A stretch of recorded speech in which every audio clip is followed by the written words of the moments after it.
Hello, everyone. This week we'll be talking about the hiking-inspired aesthetic gorpcore.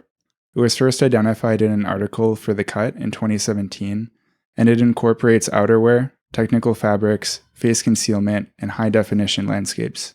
Towards the later half of this episode, we're going to discuss Death Stranding 1 and its recent sequel, Death Stranding 2, on the beach, which are excellent examples of gorpcore. Yeah, and for this week's episode, we made two different Pinterest boards, actually. So we have like a more conventional gorpcore with like techwear elements and all that. And then something we're coining is Lindy Gorpcore. Stuff that could also be called like retro or classic outdoor wear. Yeah, we don't like force ourselves to come up with new ideas on this podcast. We've had a few like logo prep. This one, I don't think anyone's ever pieced it all together. But I was thinking about, the Karakoram parka and older images of specifically mountain climbing and how there was this look that has all of the elements of gorpcore, but in this retro or vintage style. But your interpretation of what Lindy Gorpcore is a bit different. It's a little bicycle heavy for me, but that's a lot of stuff that I do. Yeah, but you have been biking a lot lately. It's true. I'm putting up those numbers. So gorpcore, I had this as a concept in my head for a long time before I actually even knew what the word was. Like when we were doing our episodes on Healthgoth and preppers, I was sort of searching for a term to describe some of the features of those aesthetics that I was seeing. And it wasn't until an early Discord member named AR told us what gorpcore was that I finally learned about it. Yeah, no. I'm trying to think when I first heard it, but I don't know. I think 2017 lines up about right. Yeah. You must have been early to that then, because that was when it was first coined. It got the most popular, though, in 2022. But I kind of found the style independently, because with my biomechanical issues, joggers are very comfortable for me to move around in. And then thinking about this pants, I kind of started to think about Pokemon trainers / Digimon characters. So this is like, your style could be broadly identified as gorpcore, you think? Yeah. So Ivy style, that was an exploration of the style that you kind of wear. And then the gorpcore, this is an exploration of the style I've worn the last maybe 5 years. But I've been trying to get out of it. Why?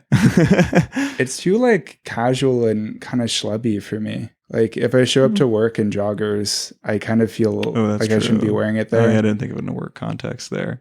Yeah. But I think you told me that you're always like kind of going or like on your way to the gym in some form. So it kind of makes sense for your lifestyle there. Yeah, for it all to blend together. But yeah, when I don like gorpcore-esque outfits, it makes me think of Pokemon trainers, kind of like this old meme where there's like this Rihanna look that a link where she looks like one, like a gym leader. Yeah, she looks like fighting or fire type, I would say, in that one. Maybe a firefighting one. No, I think that like Pokemon Gen 3 really like ramped up the kind of 2000s outdoor wear look. They had a lot of like belts and utility pouches and stuff. It was just sportier in general. They had two different bikes. I remember that. Yeah. So the typical outfit for you, starting from the top. Yeah, I can describe sort of like the things I wear and how they fit into gorpcore. So starting from the top, jackets, it has to have a hood, or that at least one of the layers does. There can be a hoodie underneath a jacket that doesn't have a hood on it. And there are two in particular that look really gorpcore that I love. One is like a golf jacket from the company Free Swing. I found other items from them listed on eBay, but none of this jacket. And it's my favorite thing that I probably own. It's gray and white and black. And it looks like this jacket from this meme about Pride Month outfit. And it's like a gangbanger. It's it's more American. I was going to say Roadman, but no, this feels American here, like New York stuff. But yeah. Yeah. But that taps into another thing that I would kind of think about when I would assemble gorpcore outfits, which it does, they do look kind of like Gorpnik in a way. Yeah, like the Russian bad guy kind of look, like Slavic hanging out in a street corner squatting, the Gorpniks. Yeah, because gorpcore outfits, they often make you look like you're larger than you are, and you feel kind of badder than you are. Yeah, no, there's definitely the silhouettes in them are interesting, especially even the hood can make you look taller, I feel too, if it's standing up a bit. But yeah, crinkly geometric stuff, it kind of increases your form. And then the other jacket I have that's super gorpcore, it's from Theory Plus. In 2015, they came out with Theory Plus, which was an activewear line. And then I happened to snag this sleeveless rain jacket that the hood, it was sort of it had this brim that was sort of made to look like a knight in a way. Oh, I can picture that. Yeah, like the slide down, like yeah, face it was covering of more an eye, angular when we go forward more. But yeah, it had all these like cool pockets, and it was great to wear because like I could put it over any jacket, and then in the summer I could wear it outside if say I didn't have an umbrella. But yeah, and rainwear, like rain resistance is a key element of Gorpcore, so that really fit in. I just can't get over a sleeveless rain jacket. Like, I guess it kind of makes sense. Like, you need ventilation. That's always the hard part of keeping stuff like from getting wet on the inside from your own perspiration. But yeah, it feels like the sleeveless turtleneck. Like, it's kind of like an in-between garment. But I don't know, your arms can just kind of dry off, I guess. I felt like it was a really good garment for the summer because it's raining. The key thing is just not getting rain on your face. Like, I feel like your arms, like, who cares? And then it's in the summer, it'll just dry off. So yeah, it was a good like summer rain jacket. And then you noted that I wear breathable t-shirts. Yes, I feel like the thing to wear underneath all these cool layers is something simple. It's usually a white t-shirt. So you're not like covering up a design or something, yeah. And then the joggers that I wore for many years, they were specifically from Urban Outfitters, and I kid you not, I bought 10. Wow. Oh my God, literally like a TV character wardrobe where you just have them all lined up. Yeah, they were all black except I got one gray pair, but they all kept ripping. This is not a testament to Urban Outfitters quality, not that they're known for that. No. But I kept buying them because it was either like the $70 pair Urban Outfitter joggers or like I could go to Target or a cheaper brand. Yeah. And I'd rather pay more for the nicer ones because I already felt like it was too casual, you know? Oh yeah, so you might as well just like, load up on them a little bit. Yeah. I used to wear joggers. I mean, they weren't really a thing until kind of like late high school, college for us. I don't think they had to be like invented, I feel. But yeah, I've always kind of liked the tapered leg silhouette, even as I've gotten more into like classic menswear and all that jazz. Like I do like more of a carrot shape for a man is what I'd describe as.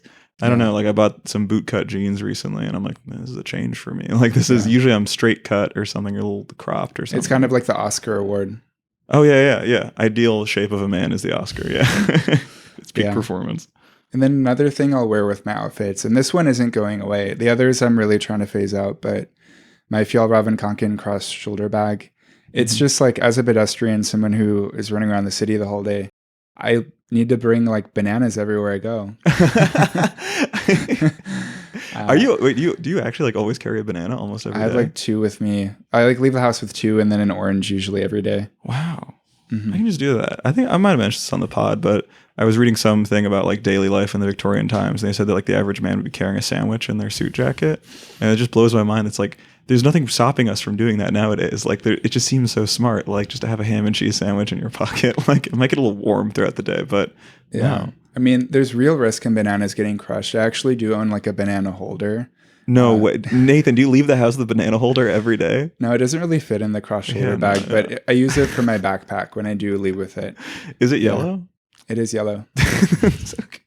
Actually, I love that it's in the form of like the platonic ideal of a banana. So when you shop for bananas, you have to get one that's like within, standard deviation of the holder. Yeah. I never have bananas that don't fit. Not a problem for me. I always buy the most standard.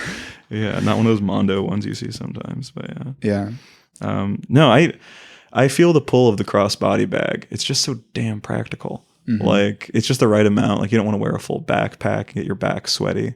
I have like a tiny like fanny pack that I can wear in the crossbody way. I feel like because I wear a lot of button-up shirts, they get weird and creasy with a crossbody. Yeah. But I think they improve a t-shirt almost. Like they add some visual interest to it. Yeah. I feel like they make my chest look bigger too. I have a good chest.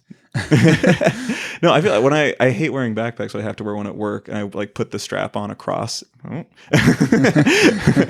put the backpack strap across my chest, and I'm like, I get a little vein. I'm like, oh, man, I look good in this. Like, yeah. And I do feel like cross shoulder bags are a little bit embarrassing. I've seen memes where it's like, oh, like Europeans say they can spot a American tourist from a mile away, but then it's like the starter pack of a European tourist, and they always have a cross shoulder bag. But I feel like backpacks are a little worse. Like I'd rather go into a restaurant wearing a cross shoulder bag than a backpack. That always feels better. Yeah. There's only one Lindy bag option for men, and it's a briefcase. Yeah. And it's like I can't do that. That's like the hat. Like that's the classic menswear jump that I am not going to make. Yeah. It's also like, I mean, It's great for files, but like I don't want to put bananas in a briefcase. Well, no, apparently people say that's actually good for it. Like, yeah, it like tumbles around a little bit, but it's not going to get crushed or dented like a hard-sided briefcase. But Oh, yeah, you're right. wild idea to pull up at the function with like one of those briefcases you have to enter the like combination on. Yeah. And stuff. And then the final thing I wear to sort of cap off my gorpcore outfits are New Balance shoes, which I felt like these kind of didn't fit in, but because they're more normcore. But I saw like New Balance is listed in like list of acceptable gorpcore brands, so it does work. Oh yeah, totally. Yeah, no, because they have like hiking adjacent stuff or like cross trainers and all that. So where does gorpcore come from? Yeah, so like Gorp itself is said to be an acronym of good old raisins and peanuts, but it looks like it's not really that simple. Yeah, it's said to be a backronym, but it was first used, the earliest case was in 1913. There's like an Oxford English dictionary that says gorp was used as a verb to mean to eat greedily. But gorpcore was popularized, it was coined by Jason Chen in a like 2017 article for The Cut. But in that, he doesn't actually say what gorp stands for. Yeah, I think he's like assuming that we all have a knowledge of it. Yeah. Maybe people did. When I was telling people about the episode, some people didn't know what gorp actually meant. Yeah. I'm trying to think if maybe I'm like revising my memory, but like I went hiking a lot as a kid. We were always eating raisins and peanuts. What were we calling it? Like trail mix. Yeah, I think so. Yeah, you're right. Mm-hmm. No, I didn't actually know what gorp meant before this week. I just thought it was like a cool word. Mm-hmm. But yeah, as I mentioned again, it was first coined by Jason Chen in 2017. And in the article, the title of it is First Came Normcore, Now Get Ready for Gorpcore. And he draws parallels between Gorpcore and Normcore. Because The Cut, it actually popularized Normcore 3 years earlier. Interesting. Like the Fiona Duncan article, Normcore Fashion for Those Who Realize They're 1 in 7 billion, was also published in the same magazine. So I feel like they were trying to recreate the success. And it kind of worked because Gorpcore did eventually get big. Yeah, they're definitely a little ahead of their time there. I don't really know. Do people read The Cut anymore? I've never really read it outside of like these two articles. Yeah. But it's interesting the parallel or like the way that Jason Chen says the two aesthetics are different.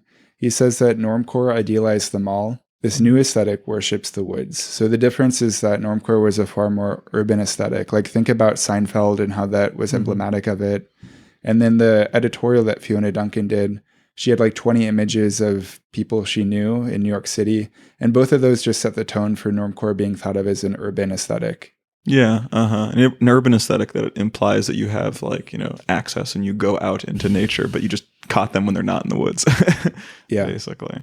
And then looking at the data on Google Trends, another interesting thing I noticed was that it's most popular in the places you kind of expect. So mountainous western states like Oregon, Washington, and California, the same places where Healthgoth was popular. And we'll draw parallels a lot throughout the episode. Mm-hmm. No, it makes intuitive sense. Like, I was kind of hoping for a little weird surprise that, like, I don't know, like Tennessee or something. I think Alaska is like number one, which is technically like, it's the most savage Northwest environment you can live in. Like, yeah, that makes the most sense. I always say about like techwear, but I guess this applies to Gorpcore, is that like with the crazy like rain shell outfits, rain pants, everything fully waterproof, it's like you kind of look dumb if it's nice weather. If it's like a beautiful like sunny day and everyone else is just wearing normal clothes and you're like ready for a monsoon. Yeah, but it's very hard to take pictures in the rain. Like there aren't any pictures I think of Gorpcore outfits on our Pinterest board where it's raining because like again it's hard to take good pictures. Yeah, no. And then I think that the social media platforms that are dominant when an internet aesthetic is first identified, they drastically shape the trajectory of it. So I think when Gorpcore, was first identified, Instagram was the biggest platform for aesthetics, but Instagram wasn't really that ideal of a platform. And then it eventually took off once the TikTok aesthetics era happened. Yeah. But because it, came to be during that time, the idea of Gorpcore music, it's heavily kind of associated with what was popular on TikTok at the time. So funk and crystal castles, they're still being used in like new Gorpcore TikTok reels because, again, those were just popular at the time. Yeah, and also because the throne is empty of crystal castles, as we talked about on the episode there. Yeah, everyone's trying, but they just can't capture it. Yeah, there's nothing that really beats Vanished or Kerosene. Yeah, we can tag some of these accounts, but yeah. Gorp World is kind of like, has some modern stuff, but also has some what we would call Lindy Gorpcore stuff mixed in.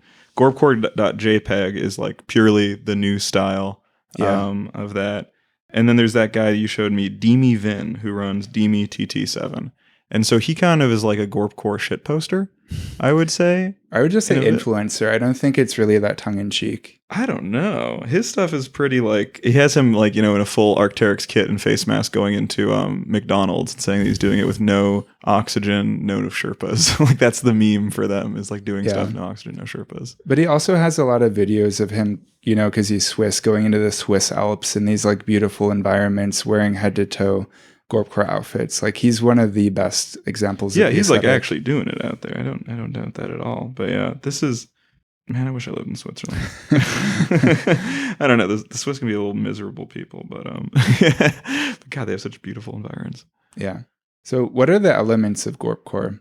The first big one is techwear and outerwear. So the typical gorpcore outfit, it's a hooded jacket, somewhat baggy pants, and then hiking shoes from outerwear brands. Like the whole ensemble, it can be a mixture, or it can be solely from brands like Arc'teryx, Patagonia, LL Bean, Fjällräven, or Merrell. Yeah, it seems to be a lot of like rain shell level stuff in terms of like lightweight rain shells. It's like summer, but it's raining. Like this isn't like heavy winter parka Arctic expedition type looks. Yeah, they're much thinner than what we see on like the Lindy Gorpcore Pinterest board. Partially because the aesthetic, it's been popular in environments that aren't quite as like Arctic. Yeah. But it's also because like they're showing off these newer technologies that need less insulation in order to be like retain heat. Yeah, it feels like in outdoor clothing, like we were more easily able to create very warm clothing than we were to create very rainproof clothing. You can buy like a wool coat from the 1800s and it'll still be warm. But yeah, rainwear from the 1800s is like, I'm picturing the like yellow Gordon fisherman, like literally rubber clothing that you would just sweat to death in. But yeah, so it is like the great achievement of outdoor apparel in the past 20, 30 years. Yeah, the technology around rainwear has definitely improved a lot. I was thinking about rain gear recently because I was watching a video by, he's like, present's a little too big, but My Life Outdoors. He's talking about rain jackets versus the much less swaggy look, which is the hiking umbrella and rain kilt. Actually, it's interesting because I like whenever someone looks at a problem and kind of redefines it, because the problem of how do we make a perfectly breathable and perfectly rainproof jacket, we still kind of haven't cracked. Like we've gotten better and better at it. But if you're vigorously hiking, like you're going to just produce more perspiration that can be vented out. But if you redefine the problem as how do you keep rain off of you and keep air on you, then you would arrive at an umbrella, basically. So I think it's interesting, but I don't know if I'm going to try it anytime soon on a hike. I feel like the best use case actually for rain jackets is biking, because your hands are busy and it doesn't really make sense to hold an umbrella the whole time. Like me as a pedestrian, I use an umbrella, but like rain jackets they don't have as good of a use. Yeah, like because I bike for work every day. Like if it's a rainy day, like sometimes I'll toss an umbrella in my bag, but like I'm going to be biking. Like I just wear my like Helly Hansen raincoat, but it's not actually like meant for biking. And so there's features I want, which is some biking rain jackets have transparent panels on the sides, so you get better like visibility on either sides when you have the hood up. Yeah. When I have the hood up, I look like I don't know, but I have it like closed around my face, so it just looks like I have a little like 4-inch circle around my face, trying not to get wet. Yeah. And then tied into the outerwear techwear element, there's also technical fabrics. So gorpcore clothing, it's almost entirely synthetic. Sometimes the undergarments will be made out of natural fibers, but those aren't visible because in the photos in particular, they're really sewed up and you won't see anything but the outer layers. Yeah. I'm a fan of fleece. I have like a big fleece, I call like a marsupial jacket. And that term's been used before. I learned like I'm not original in that, but it just has a giant pouch in the front thing and it's like a pullover kind of anorak. But yeah, I don't know. Fleece always gets sweaty. I didn't know that like modern fleece actually is traced to Patagonia. I mean, they're like the name you think of it for now. It's very known to be like a finance bro thing to wear, the fleece. I'm a big fan of the like wool pile, like the very fluffy type of fleece, which I think is probably less practical, but I think it just makes you look like a big teddy bear in a good way. But yeah, so like they wanted to make a material kind of better than wool that would be more water resistant. And then the best way to do that is like polyester fabrics. And they started to feel bad about that from an environmental point of view. So then now they use recycled polyester. And I think they even use wool in it now. So they've kind of come full circle. I don't know. Patagonia is one of those most like for better or for worse, like virtue signaling brands. You know, they seem to be like very sorry about being a multi-billion-dollar corporation and want to always make it right by donating to national parks and stuff. But I do, from reading about them, like the guy who founded it, like his first big business was selling these little metal devices that fit into rock cracks and help you in climbing. And then he learned that the product he made was damaging rocks. So he made a different project to fix that. So he's someone who's like constantly trying to get people out into nature and make them enjoy it. And then like, I think holding his head in his hands and like when he has consequences to that and trying to solve it again. So I kind of feel for the guy there. So is fleece always synthetic? I think the way we use it now, yes. Yeah. But it like originally means like wool. Like it means like that's what I thought, because I thought it could be like made out of natural fibers as well, but I guess it's kind of not the case. The synthetic's bigger than the original. But one of the biggest fabrics is Gore-Tex, and that the spread of it became very popular during the lockdown in particular because it's extremely water resistant. So influencers started to wear Gore-Tex rain shells. They would then go into their bathrooms, into the shower, turn the faucet on, and then film the water like beading and dripping off of them and be like, oh, this is so cool. God, we were bored in that bit. We're just literally watching someone taking a shower in a jacket. Like, yeah, it did look cool. But there is actually this sort of element of it that reminds me of the scallywag / fetishization of like athleisure brands that we talked a little bit about in Healthgoth. Or I don't think we actually brought it up, but that was something I encountered in the research. Yeah, people are very like, in the very high fashion looks, you're almost like strapped in to the whole outfit and it's like constricting in some ways. Like I could see that angle. Yeah, because there's the wet angle. That can be, okay, you get where I'm going. We're being very intrepid in this. Innuendos. But it's also the fact that they cover their entire bodies. Like it reminds me of the sort of like leather / rubber fetish wear look, which before people accuse me of being a freak, I know about, you know, those garbs that they wear because I worked at the MCA on a night when they happened to host Mr. International Rubber. And so I saw like hundreds of guys wearing rubber outfits. Yeah, I saw that downtown once. It's a little... They should let more people know about it before it happens. That's what I'd say. Yeah. It's just kind of out of nowhere. But yeah, we should apologize to the MCA because we were throwing shade at them. We talked smack about them on a private episode. Okay, yeah. But you saw it, but they have a good exhibit now, right? They have a very good exhibit. It's Paul Pfeiffer. It's a solo exhibition, which I always like solo exhibitions more. And he's like a video artist who makes art about the media and sports entertainment. And he does like editing tricks that make you focus on different subjects. Like say he'll remove a video of people carrying the Stanley cup around. Like he'll remove the people carrying the cup. So then you just see the cup in the video.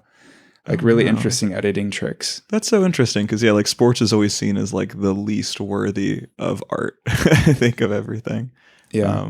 It's hard for people who aren't jocks to really understand what people like about it, but he taps into some of the things that I, as a non-sports enthusiast, like about sports. Which the rush of the crowd. I love the rush of the crowd. Like there's one of the pieces in the exhibit, it's the entire room is empty except for speakers, and it's the sound of a crowd cheering.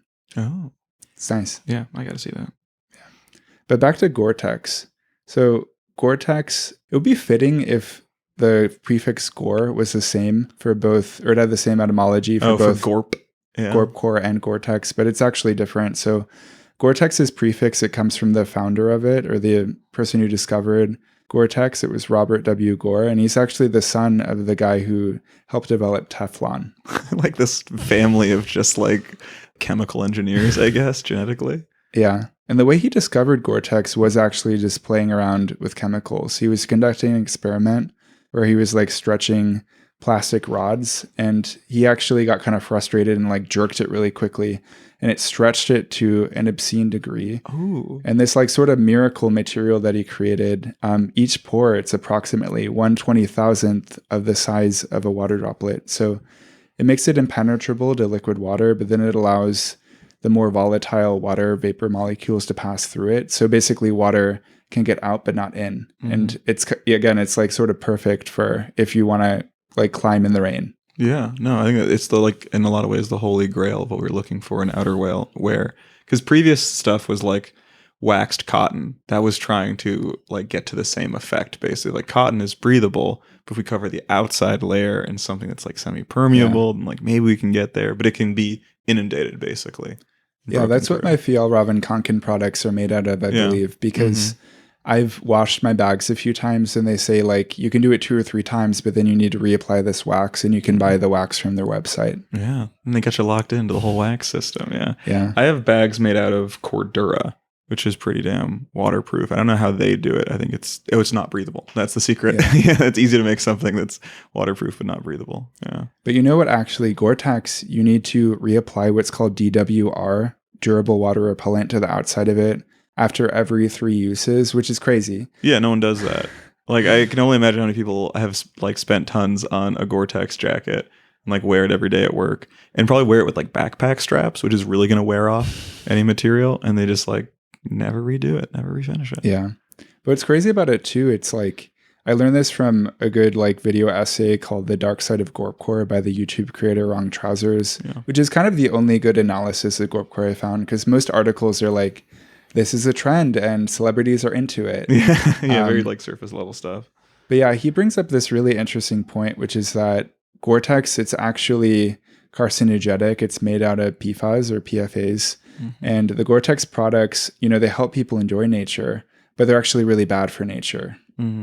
So that like DWR material that they reapply, it's literally just rubbing PFAS into the jacket. Oh, jeez. Just might as well just get wet, you know? Like, it'll dry out. I don't know. Oh, man. Yeah. And then the next element of Gorpcore, it's face concealment. This one's super interesting because a Gorpcore image without the face concealment, it kind of can't be a true Gorpcore, because a lot of people are going to accidentally match this look because the brands that people are using to hike are the same brands that Gorpcore enthusiasts like.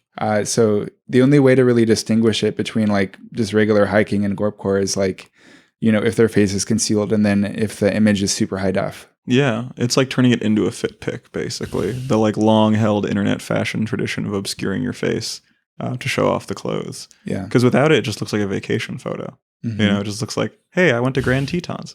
Like, but then if you wear a face mask or like look away from the camera or something, then it's like, oh, this is fashion. Yeah, there are some like images on Gorpcore accounts where I don't know if it's the account or the person who submitted it, but they'll like blur their face so then you can't see it. Like they didn't bother to put a hood on, but they're still like, no, we need to like get rid of this. Yeah.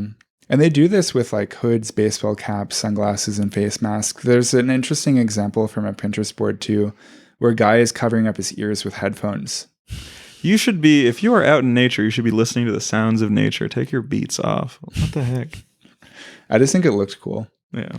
And it kind of reminds me of an Islamic garb in the fact, I mean, kind of does look like niqabs in the sense that like every inch of you is covered. But what's interesting is there's a higher standard of concealment for men than for women in order to get posted on these accounts. Like women are allowed to show like their hair, more of their face, you know, to the point that you can tell their gender.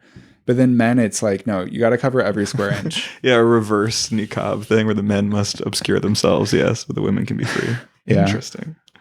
And then the high definition landscapes, these are incredibly beautiful. They look super real to the point that they kind of look like a Microsoft Windows desktop image. Yeah, no, they're super real. They're very saturated. You know, the account Gorpcore World, it is just like hundreds of pictures of Gorpcore people, aspiring Gorpcore influencers, like climbing mountains, going on hikes, and then taking like pictures in these beautiful backdrops. And many of the accounts, they'll also have some images where it is just the landscape. And we discussed this a little bit before we got started, where it's like, those colors are definitely edited. Like, these are not raw images. Yeah, I think they want to make like the shells look blacker and then the grass look greener. Like just make a super real version of it. Yeah. It's interesting too that like they're making it blacker. Like they're removing even more detail from the subject of the images, because given what, you know, the 2 previous points we made, it should strike you how bizarre it is that Gorpcore enthusiasts go into the heart of nature wearing clothing that completely insulates them from their surroundings. They're going into nature, but then in these entirely artificial garments and then covering their faces and completely shut off from their senses. It's like this stark like juxtaposition that makes it artistic in a way. Yeah, I feel like when I want to engage with nature, I want to be so full. Like I want to swim in it. Like I want, not that I'm going to be hugging a tree or something, but I want to walk around barefoot. I was doing that today. But like, I think that almost the appeal is the clothes more so for some people, is just to see how well the clothes perform. Which I don't know. Maybe I'm putting like thoughts and words into their mouth. I want to believe these people. They're just enjoying nature. You know, like I shouldn't be. It's not so deep, I guess. But maybe it is. I think it can be both, because these locations, they do take quite a bit of work to get to. Like the one that Demi, forgot his last name, but the Swiss gorpcore guy, obviously those locations are a lot of work to get to. Yeah. Like that's not easy to get all the way up there. But then also it's like, if you're already going to be wearing like hiking clothing, like why not put a hood on, tag gorpcore, and get famous off of it? Yeah, no, that's true. Get that money, get those deals. Some of the content really annoys me. Just one video was captioned, POV, you prioritize being outdoors. It's the HR therapy speak again. I don't know why that rubs me the wrong ways, but you can't even like things anymore. You have to like prioritize and deprioritize things like tasks. Yeah. I don't know, just have a good time in the trees. So I want to talk about some of the similarities and differences between gorpcore and Healthgoth, because we previously discussed several similarities already, but I think it's easy to spot the difference because, you know, Healthgoths, they don't conceal their faces. And then with gorpcore, they're entirely different brands. So for like Healthgoth, it's very accessible, like streetwear athleisure brands like Nike, Adidas, Y3. I don't know if that's so accessible. Not Y3. Y3, yeah. Yeah. But yeah, it's got a base of Adidas, you know? Yeah. Yeah, you can get like basically a Healthgoth outfit from a thrift store. Yeah, or a Target. And then with gorpcore, the brands like Arc'teryx, La Sportiva, and Wander, Patagonia, far more expensive and harder to get. The only brand where they kind of overlap is the North Face.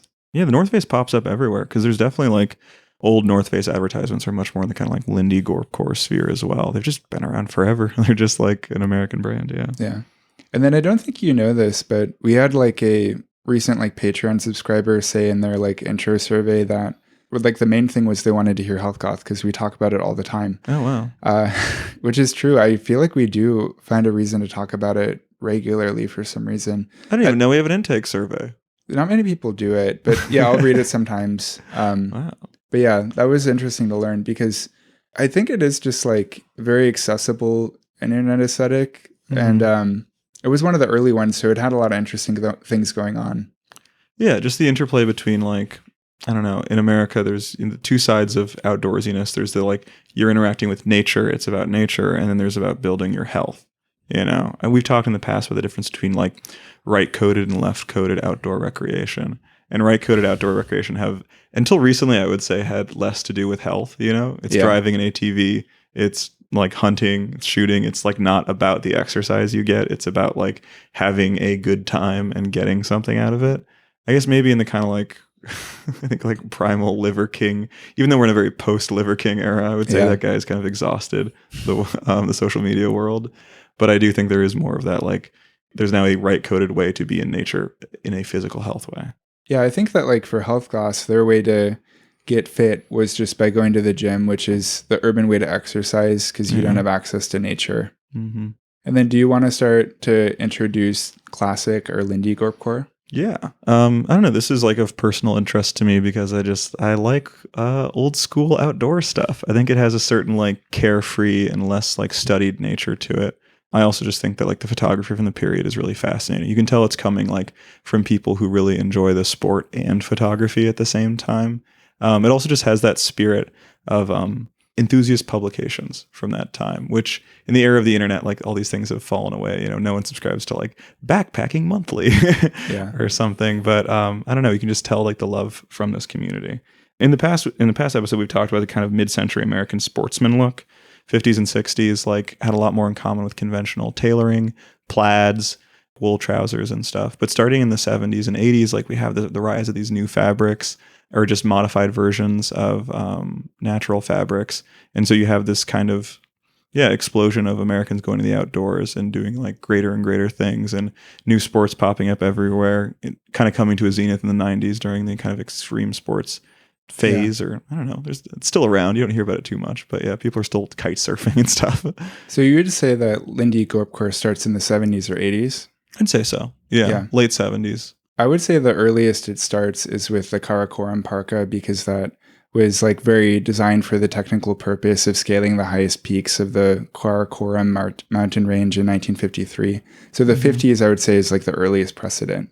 Oh, wow. You could trace it back that far. Yeah.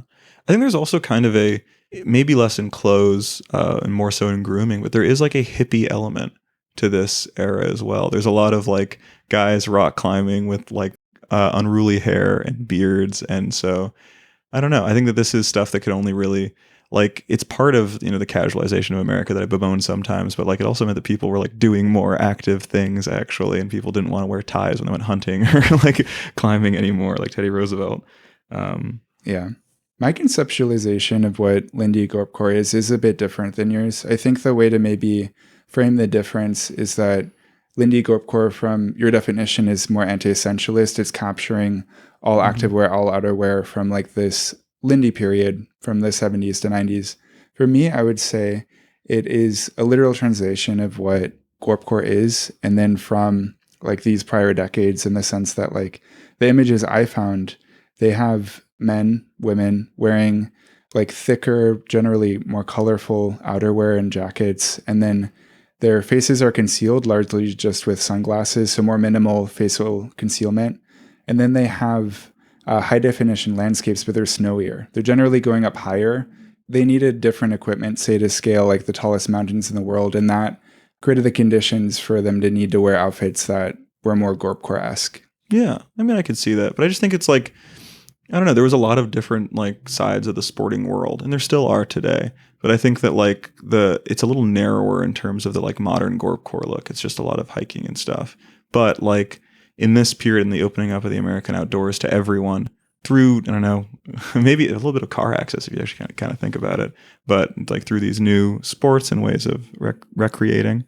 Yeah, I think there was just so much, like, yeah, there was mountain climbing and stuff, but there's also like bicycle touring. Like the 70s was a big period for bikes in America. I think it kind of went down after that. But yeah, a lot of like more sports were getting like mass appeal in a way. So yeah, I'm a little broader in my definition of it. It's just like, it's whatever looks good from that period. Like in building out the Pinterest board, it's just like, all right, is this a nice grainy film photo of people like in nature with a certain like unstudied style? Yeah. A lot of the images, well, I don't know if you got them from this source, but Outdoor Archive is a good source for sort of the Lindy Gorpcore look. It's an Instagram account. Yeah, Outdoor Rec Archive is run by Utah State University, and I just don't think of that a lot, like of someone's research job being so publicly facing like that, like running an Instagram account. It's great that that school is doing it. I think it makes a lot of sense. Like that's such a center of American outdoor recreation, Utah, in both summer and winter.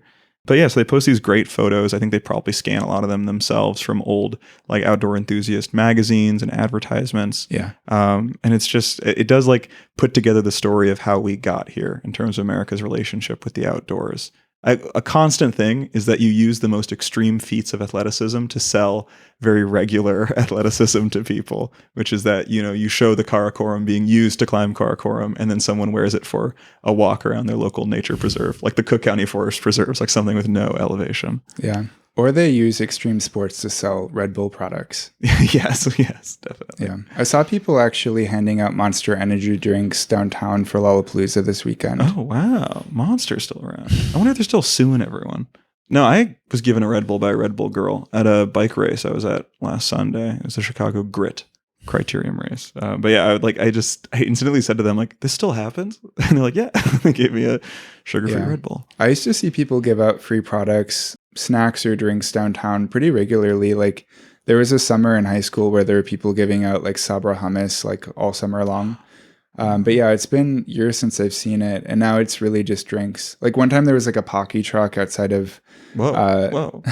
the DePaul Museum of Art, and I just exited the museum and I got free Pocky. That must be an interesting seasonal job. I was working for the Pocky truck. I'm trying to raise awareness of Pocky. Yeah. So what are the Lindy Gorpcore elements? I kind of mentioned some of these already. You know, outerwear, thicker and less synthetic, brighter colors, face concealment, more minimal, and then mountainous landscapes that are more snowier, but that's my definition. What elements would you say are part of Lindy Gorpcore? So yeah, like starting from shirts and stuff, like nothing really technical or like specially made. This is just like people taking stuff from their regular wardrobe, and if it suits bringing it into the outdoors or modifying it.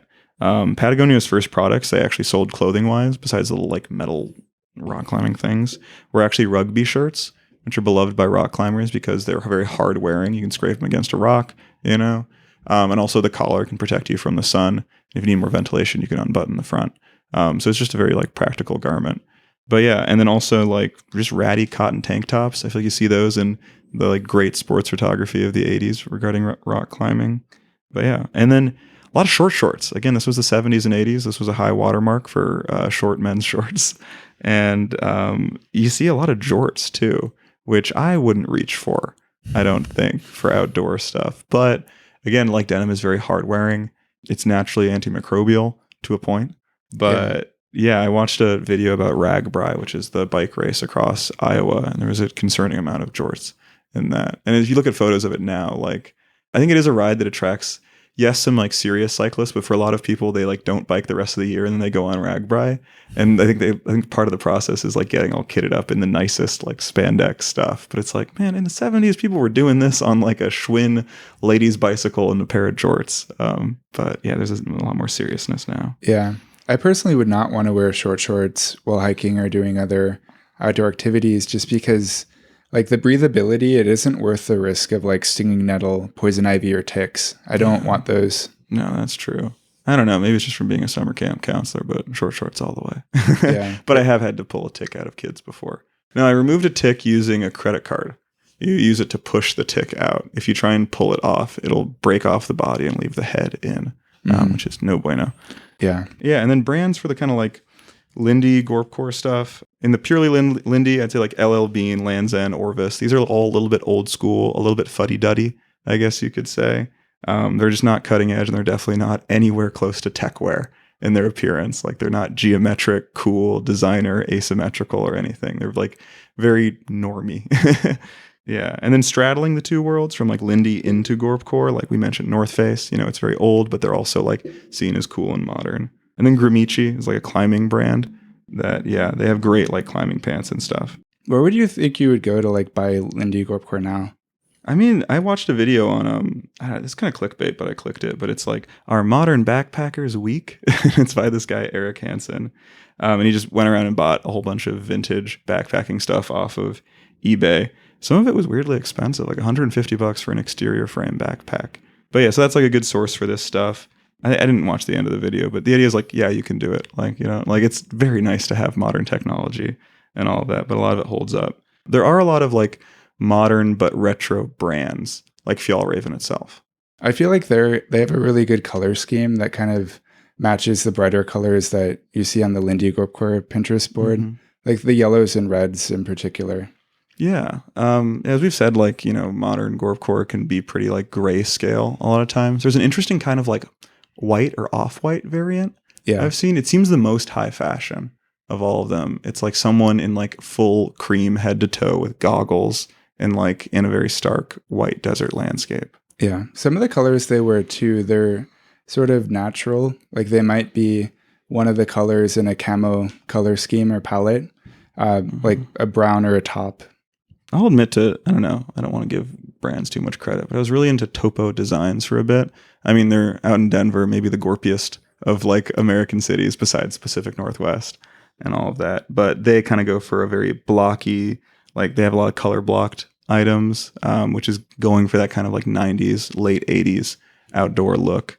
Their colors, they do look a bit more modern to me, but I can see how you like them because they have the vibe of colors that I would say like an architect would be into, or someone who's into architecture. Yeah, there's all like primaries. It's kind of I'm thinking of the other brand that also has very like colorful outdoor stuff. I don't want to say Arc'teryx. That's just so in my head.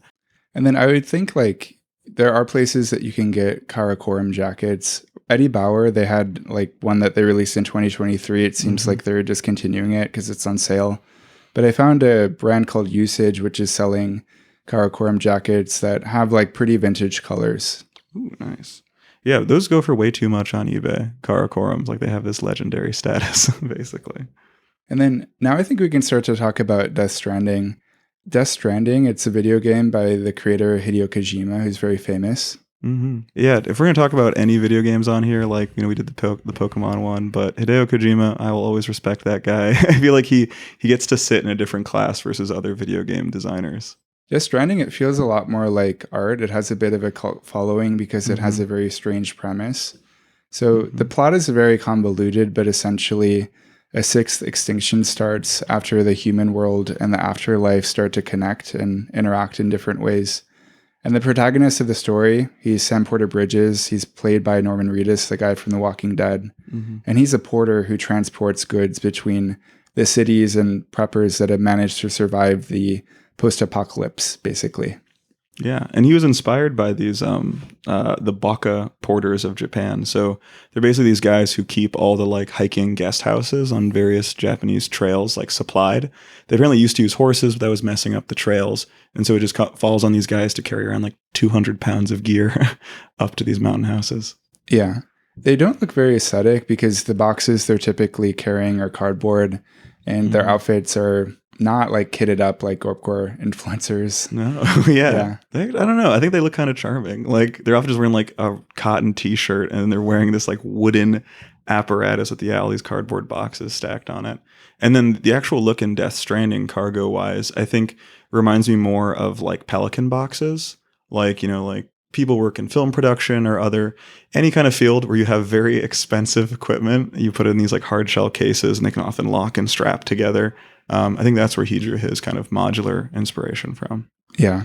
It's far more like high-end, high-tech, futuristic, but he didn't go in like the most extreme futuristic angle that he could have gone because he actually revised Sam's look and the vibe of Death Stranding to be a bit more like real life because someone suggested that Sam look working class because he's kind of like a delivery driver. Like people joke that playing Death Stranding is like being an Amazon delivery driver. Yeah. So yeah, it's more rooted in reality than what could have been. But Sam's aesthetic, it touches the three, major elements of gorpcore in that he's wearing very advanced equipment. Like he has these exoskeletons called power skeletons. And then he's regularly concealing his face because in the game, the rain causes things to age. It's called timefall. It ages both humans and equipment, so he's regularly putting on a hood. And then the game has very beautiful landscapes. They're inspired by Iceland. It's set in what's supposed to be America, but it's rendered in a completely alien way.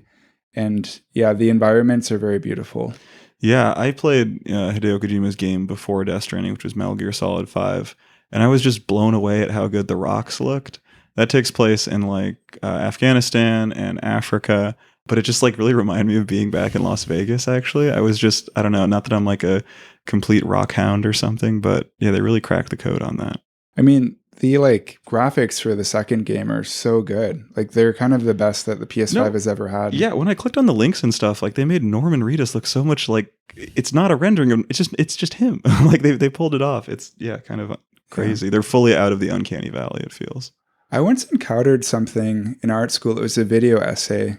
Not like a YouTube one, but like a real one for the art world. Yeah, but someone was theorizing that at a certain point in the future, we're going to stop using actual film cameras to capture real life because the ability of rendered 3D graphics to look realistic is going to supersede reality. And so like this is sort of getting in that direction where it looks, it's 3D generated, but it looks realer than real life. Yeah, and so the visual and like character design for the game is with his longtime collaborator Yoji Shinkawa. So he's worked with Hideo Kojima since they made a game forever ago called Police Knots, which was like more of a click adventure type deal. But yeah, then they worked on all the Metal Gears together. I wanted to see, there's a lot of through lines between the character designs in the Metal Gear series and to Death Stranding. Metal Gear much more military themed. Yeah. And so it's interesting to see how in Death Stranding, like you kind of strip away the military regalia of stuff and how do you make someone look more like a delivery driver.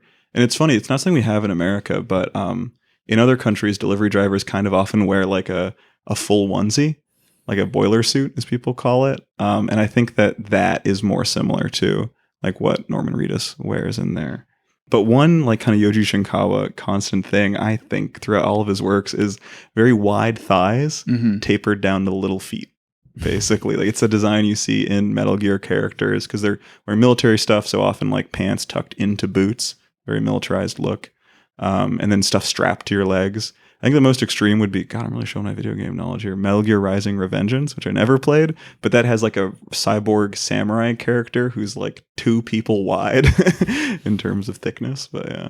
Yeah. I actually saw a post on the Death Stranding Reddit recently where someone said, "Why is Sam so wide?" And he looked really wide in the picture. No, it is, yeah. Especially like when you start strapping stuff to your shoulders. I remember that in the first game because I only played the first game.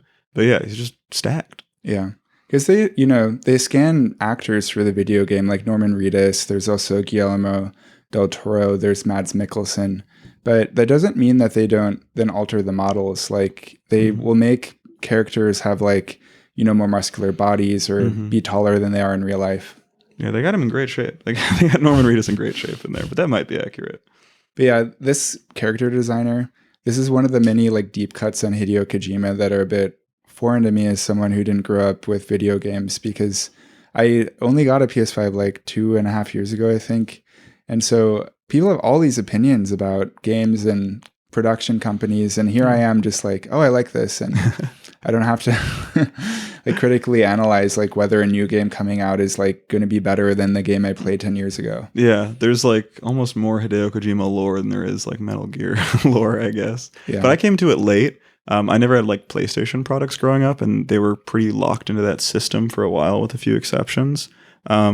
But I just didn't understand the tone of the Metal Gear games, and so I thought they were weird and I didn't want to play them because they do have a very confusing tone. It's very distinctively Japanese is what I have heard people describe it, but it's this pastiche of like American action movies. It alternates between very serious and very like flippant and weird, which Death Stranding does too, I think, in its tone.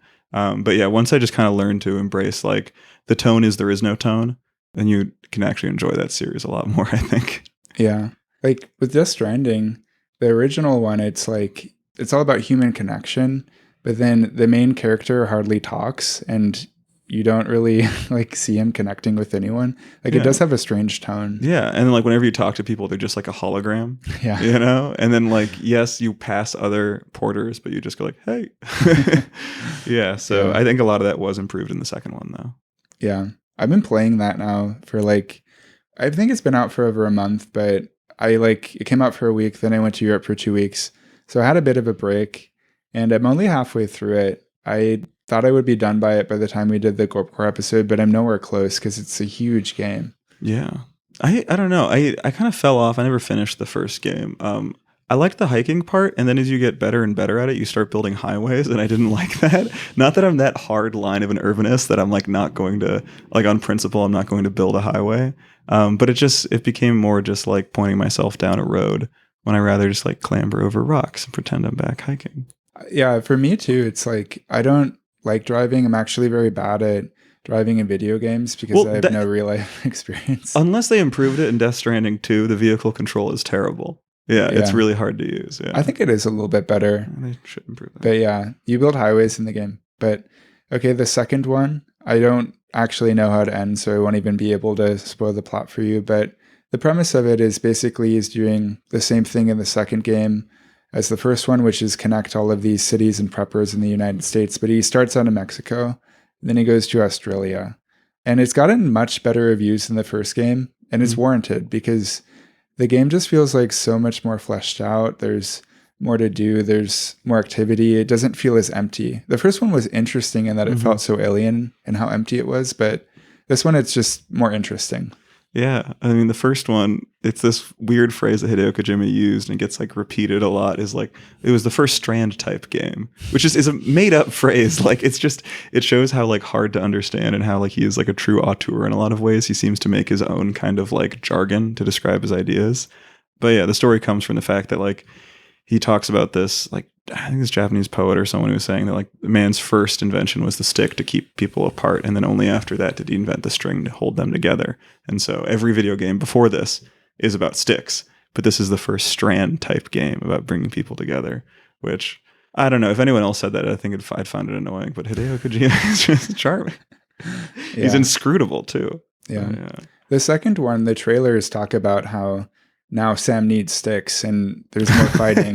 They did bring in a lot more combat elements, which I'm kind of ashamed to say, like, I did kind of like that part of it more, because it let me imagine, like, oh my god, he's making another Metal Gear game. This is so great. Because basically, like, lost the rights to make more Metal Gear games is the hard part due to a split with Konami. But here I am as a non-gamer, like, I don't even know what Metal Gear is still. Yeah.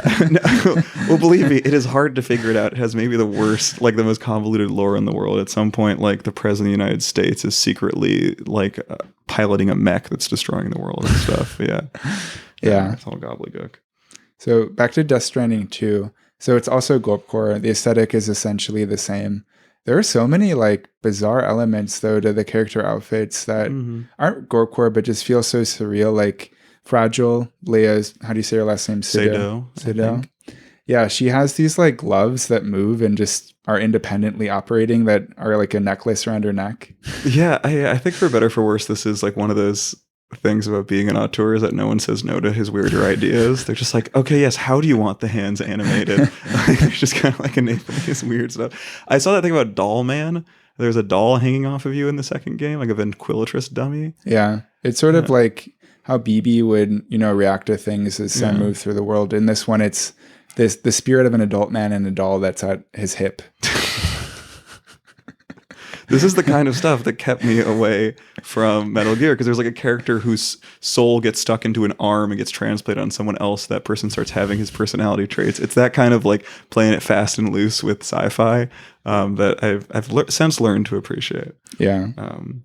So one really gorpcore thing that's in Death Stranding 2 that I absolutely love is the camel hood. You're messing around, right? No, it's great. How is it gorpcore? It's a like a toy camel on top of your head. It matches the aesthetic because it's clearly made out of a synthetic and materials, and then it has like if you were to render, say, a camel out of Gore-Tex, it would look like that. Yeah, okay, that is fair. Gore-Tex camel, but it's just so like fun in a way that I feel like the usual gorpcore thing isn't. Yeah, no, gorpcore is usually far more serious, but given everything about Sam, how the rest of his outfit matches. This is just like, I don't know, when I got the hood, it like was my favorite like reward I've gotten in the game because there's only two. The first one's the outer hood. Do you remember that from Death Stranding 1? I don't think I ever got it, but yeah. I wasn't as dedicated. It's like a really cool item that you get actually from Conan O'Brien. He's like a traveling comedian in the game, and then he tells you a bunch of jokes. Then he's like, thank you for listening to my jokes. Here's a hood. It's in the shape of an otter, and it will keep you from drowning. That's so good. I love Conan. So in this one, the camel hood, it's kind of similar looking, but it allows you to get less fatigued in the desert. Yeah. No, there's a long history of, this is where I can help you out, the Metal Gear lore. But yeah, in one of the Metal Gear games, you can make the game easier by enabling a setting, but then they force you to wear a chicken hat all the time to show that you're a chicken. Yeah. I don't usually like dressing up my characters in video games, but with this one, the standard outfit works, but then also all the other ones do. Like, there's really good character design. Oh, yeah. No, it's so good. I'm trying to think how I tricked out my Norman Reedus in the first one. I remember somehow I logged in one day and it gave me all these gold items. I think it's when the like special edition came out or something like that. So I like put some of those on, but it was a little too blingy for me. The gold sunglasses. Yeah. And then Hideo Kojima, he's like put out some real life products that kind of fit within the gorpcore aesthetic. I actually have a baseball cap. I've shown it to you. I actually have it with me today. Mm-hmm. It says Bridges, which is the company that Sam works for. It's also his last name. Mm-hmm. But yeah, that's like relatively affordable. It's $50. But have you ever seen the J91 WSDB jacket? Yes, actually. I guess we haven't mentioned this brand, but it's a collaboration with Acronym, who is like, I would say the high priest of like tech wear, basically. I don't familiar with them. What do you know about Acronym? I would always see them. This is kind of a I don't know if I should. Self-own. Let's just say I went on an interesting fashion forum back in the day. But no, they would always have this guy. In fact, I recognize one of the models. Like I've seen that he's just gotten older. But like I think he's the owner of the company, I want to say. But he's this bald guy with a very distinctive little mustache. And all their stuff is just like zippers, straps, like interesting silhouettes, bagginess, like I think that they're always like cinched at like the ankles or at the wrists. Like it's just like it's the most techwear stuff. Very convertible, a jacket that you can like unzip one part and then now it's a anorak or a parka or something. But yeah. So it very much fits into Gorpcore, but it's from a more hype beast angle. Yeah, very much so, like high fashion, hype beast, that kind, Rick Owens adjacent. Yeah. Yeah. I'm sure there are a lot of like hype beast Gorpcore brands, but I can't afford them, so I'm not that aware. But okay, this jacket that they came out with, it was $1,700 and it sold out within several minutes. Yeah. It looks good though, I will say. I went on the acronym website to find it and I was like, where is it? And I just see Hideo Kojima and I'm like, oh, there it is. There it is. Unless he's modeling their other stuff. But yeah, it was that one. Yeah. This jacket is worn by several characters in DS2, namely all the hot girls that are members of the DHB Magellan. And I'm going to link something in the show notes where there's this mini game you can play on the ship where all the hot girls pose and then you take like a Polaroid picture of them. Yeah, I had said earlier that Death Stranding 2 like dug itself out of the uncanny valley, like it's gotten that good. No, like that video is actually kind of uncanny to see like 3D Leia Saido grinning strangely. Yeah. I think it's kind of charming though. But yeah, all three of them are wearing this jacket in the game. But yeah, and then to round things out, just kind of like general thoughts on like where does the impulse for this fashion and for this style come from? I don't want to say this in a mean way, but it is a way to say something about yourself and your relationship with the outdoors, which is that you value it. And it's like such a big part of your life that like, of course I'm wearing it in the city. Like most of what I own is Arc'teryx. Like if you took that away from me, I'd have nothing. Yeah.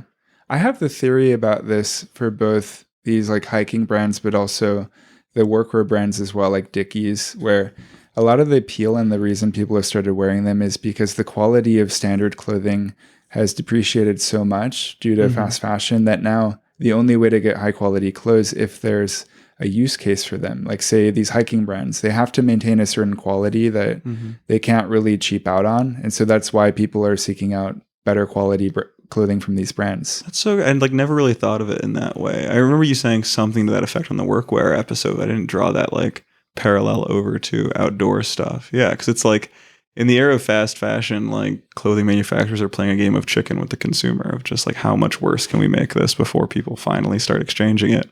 And you will hit that limit a lot earlier with people for workwear and for outdoor wear. Yeah, if you come back from a hiking trip completely soaked, you're gonna be like, I don't like this brand, I'm not buying their stuff. Yeah. Yeah. But yeah, and it is like, we've talked about this in terms of the Karakorum, but like people do love to be sold the most extreme version of something, you know, like even if you're never going to climb the mountain, you want the jacket that can. Like it's the Seinfeld bit about like a space pen. Someone's very like happy to have this pen. Like, you know, they use it in space. It can write upside down. And it's like, you're never going to use it for that purpose. It's whatever. But yeah, we want to have these like superlative items. We want the most waterproof thing in the world. Yeah. I'm not sold on like wanting like a rain shell that's made out of Gore-Tex. I mean, I also know better now that it's carcinogenic. PFAS, all that stuff. But yeah. I don't think it's a big deal to get that wet. I don't know. I got caught in the rainstorm biking recently and I just got like soaked to the bone. Luckily I was going home. So I just went home and I showered and you just hang up the clothes. Like, I don't know. I say that, but I was like dead for the rest of the day. Like getting soaked to the bone like that, you do kind of like, it kind of shakes you a bit. Yeah. But yeah. I would be more excited about a nice umbrella than like a Arc'teryx rain shell. I've actually heard that's one of those little things that like if you want to treat yourself, like get a good umbrella. But I also view them as sunglasses and that they're very losable. So like all of their, I don't know, I'm hesitant to get a nice pair of those. But yeah, I mean, I agree with you too, though, with what you said in that like you don't need all of these nice pieces of equipment to enjoy nature. Like you mentioned someone to me recently, like Emma Gatewood. Oh yeah, I love this story. This was like, you know, a public interest story back in the 50s and 60s. But Emma Gatewood was this grandma who hiked the entire Appalachian Trail, and she did it in Keds, which is just very basic white canvas sneakers, and she had a shower curtain for when it rained. And her story is fascinating. Basically, she had a kind of a secret attempt to do the Appalachian Trail earlier, but she like couldn't do it and kind of had to be rescued, and she didn't tell anyone about it. But then she actually did completely through hike the Appalachian Trail. And I love her quote at the end of it, which is that if I had known how hard it was, I would not have done it, which is so honest. Like, I feel like every other statement from someone who achieves these great things, it's like not that kind of like self-effacing humbleness. Like, even I would always have done it. It would, you know, you could have chopped my legs off and I still would have done it. Like for her, it's like, yeah, it was difficult and I kind of misunderstood the scope, but I still completed it. Yeah. So yeah, people are just able to do that. But also on the other side of it, like I know older people who have, been in the outdoors their whole lives, and they're very grateful for the new technology that we have. Like we don't have to wear Keds. Like we have great stuff. Like when I was out skiing, I remember talking to the guy who was helping me ski. I forget what, I think it was gloves is what he was saying. It's just come so far, like what they worked with back in the past, like how long it took people to come up with a little thing that attaches your gloves to your sleeves so they don't fall off. Like each of these things, like it felt like every 10 years or so, everything was so much better. Yeah. Ski gloves used to be so scratchy. I have a vintage pair I bought from eBay and I got it in the mail and just like, rubbed my finger against it and was like, I cannot wear this all day. It's going to like drive me crazy. Like wool ski gloves? Not wool. They were like synthetic, but they were just so scratchy. Ew. Yeah. In that like 90s way. Mm-hmm. Yeah. I guess I have maybe a little bit of a complex about this. It's just that like, I wear, like I have some pretty gorpcore outfits. There was one time we were recording the podcast and it was raining and I pulled up like rain shell, rain pants, e-bike, and you remarked that it looked very like Death Stranding at that moment. But yeah, like every day I just wear like cotton canvas pants, cotton dress shirt. I just kind of deal, and I have to like bike and be on a job site, and I'm like able to do it. And so I think it's just a kind of funny bit of overkill when like people with desk jobs are like ready for the apocalypse, like when they leave the door. But I don't know. I should learn to extend kindness to people. But yeah, do you have any final thoughts on gorpcore? No, not really. I don't know. Now I'm just thinking a lot about rain shells, basically. It's like, I don't know. I have needed a new pair of rain pants for biking, but now I know that Gore-Tex is going to kill me and give me cancer. So maybe I won't buy that. Yeah. I saw mini jackets throughout the week that I was thinking of getting, but I already have too many of them. So I should hold off. But yeah. Cool. Thanks for doing this episode. Next week is on men's fragrances. So I'm going to be putting on a lot of cologne this week. Yeah, me too. See you guys. Okay, bye everyone.